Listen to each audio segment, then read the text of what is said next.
Okay, thank you all for coming, and thank you so much for the speakers who've come before me. I have to admit, you all have done incredible things, and it makes me nervous because I'm about to talk to you about something that is just starting.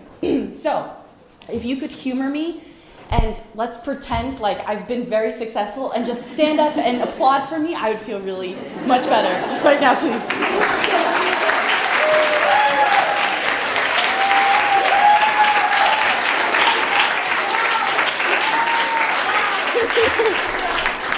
Now I'm going to start talking to you about what I haven't done yet.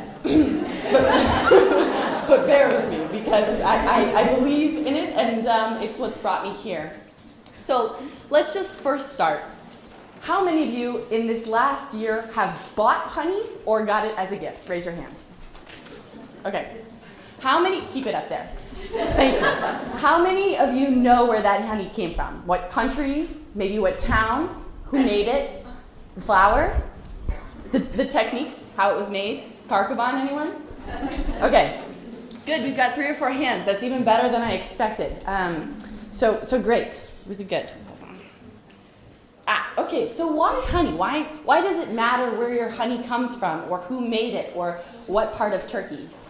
Truthfully, the honey that many of us have had in our lives has come possibly through laundering scheme, or it's made by a mass producer in which it's a blend from honey all over the place, or maybe it's cheaply produced. We don't always really know, but we're missing out on something that's pretty awesome, because actually honey can be like fine wine, depending on what part of the world it's from, what small village, what yaila, what flower, what season, what altitude, what beekeeper. Everything affects that taste of honey. And it's a pretty incredible opportunity to be able to taste those flavors. It's also very environmental, whereas sometimes animal husbandry leads to overgrazing, and beautiful sunflowers crops sometimes has a lot of pesticides. Honey actually helps the environment.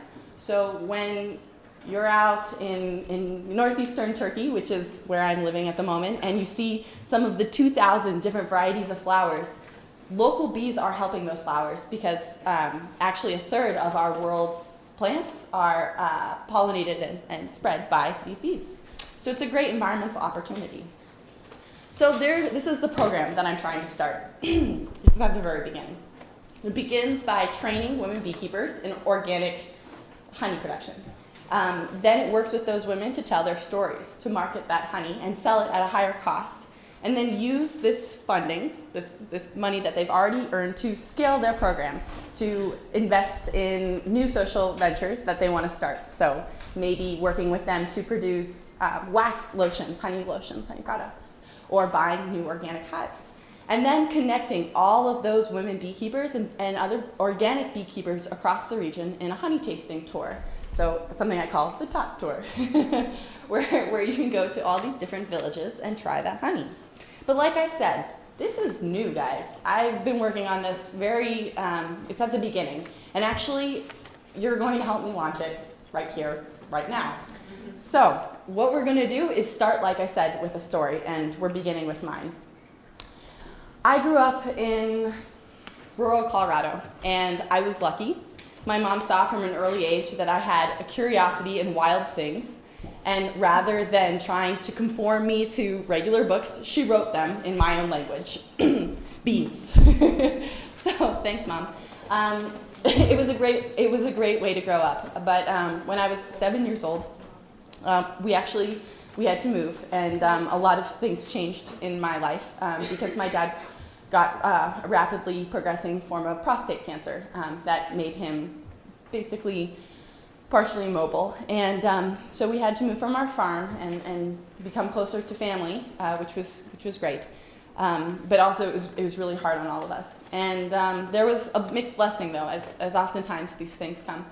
And my father didn't know how long he was going to live, and so he decided that he was going to take my family and travel to a place he'd always wanted to go. And believe it or not, Turkey can be a very great place to come with a handicapped father, because there are 5 seas, and it's very easily accessible by boat.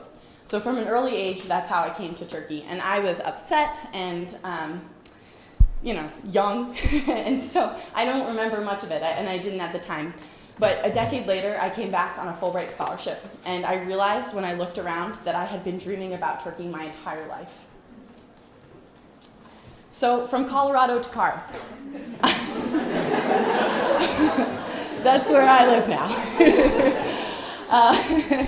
It's ironic, there's actually not that big of a difference.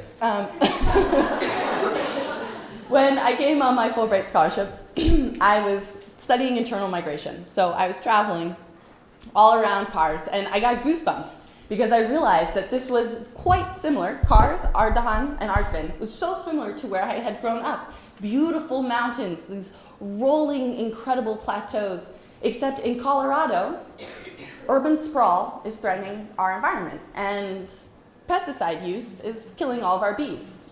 The exact opposite is happening in Kars.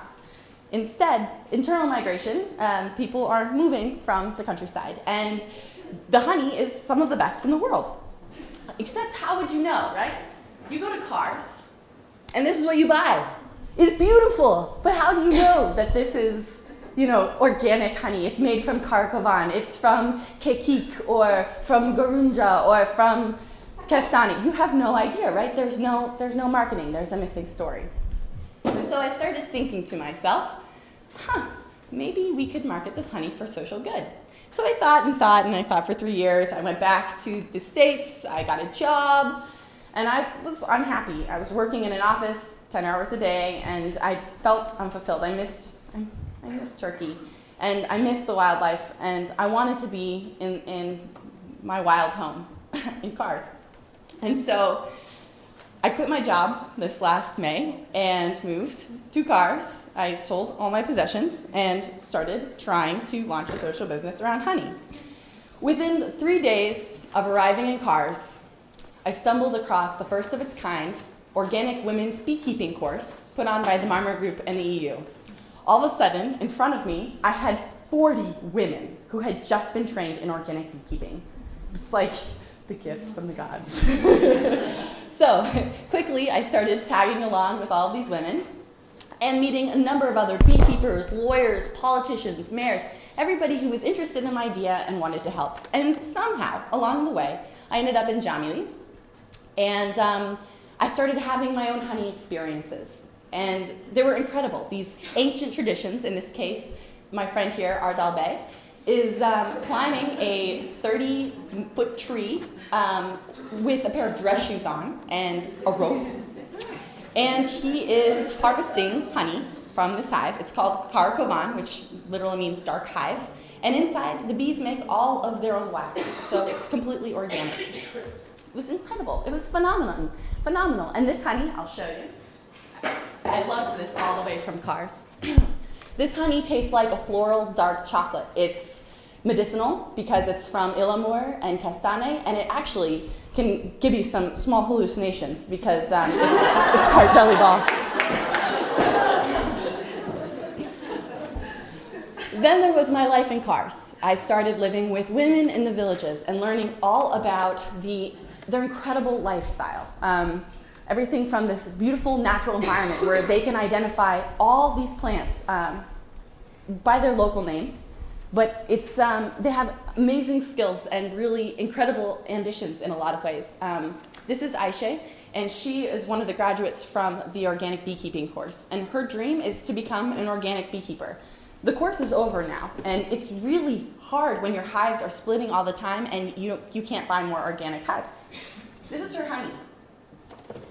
It tastes like 4 different varieties of clover, of sweet peas, a little bit of saffron, and some kind of this nice alfalfa arpa plant that they have out there. And it's a beautiful floral blend. And she's worked very hard to be organic and to keep it that way. But without the right kind of support to keep her sustaining, it's very difficult. So connect. This is where you and I launch my venture. Let's go. No, I'm kidding. So these are really incredible stories, and the honey is delicious. And a lot of us like to go on vacation. We like to escape our offices. We like to see nature. But how do we put all the pieces together? That's what I plan to do with Balyolu. But it hasn't started yet. Let's be frank, right? So what can you do? I said I wanted you to help me launch my venture. What I ask of you is to go learn those stories behind those jars of honey. Go to a grocery store and just buy a generic jar of honey. And then on your next weekend or vacation or Bayram or hooky day of work, go find a beekeeper. Go buy their honey. Ask them, how did you become a beekeeper? What flowers are around this honey? When did you harvest this honey? Ask every kind of question you ever imagined. And then taste those two honeys and tell me the difference. I want you, seriously, write me. So in this way, I'm hoping that, because, who knows what's going to happen with Balyolu. I have great ambitions. And hopefully you will all come to Kars next June and try my honey. But I'm hoping that regardless, this talk gives you a greater awareness about the incredible environmental opportunities that are out there and how they can help support women and be sticky for social good. So this is my challenge for you. I explained it, the honey challenge. And then I also have a challenge for me. My hope, my dear Malek, if you put on this conference next year, that I will be able to bring a woman beekeeper to be able to talk about her love for beekeeping. That would be a success for my program. And with the right kind of support and with a team of people who care, I believe it's possible. So I just want to say a quick thank you to Kuzey Doğa. They're the organization that I live with in Kars and write their English grants. Without them, without surrounded by this inspiring group of environmentalists, I would be lost. So thank you to them. Thank you also to Majahel Arculuk. They are an incredible organization working in Artvin with Tema. And they're doing amazing things with beekeeping and preserving the Kafkas bee. And then thank you to the Marmara Group, who put on that original organic beekeeping course. And then, of course, to Malek and the Turkish Women Network. To learn more about Balyolu,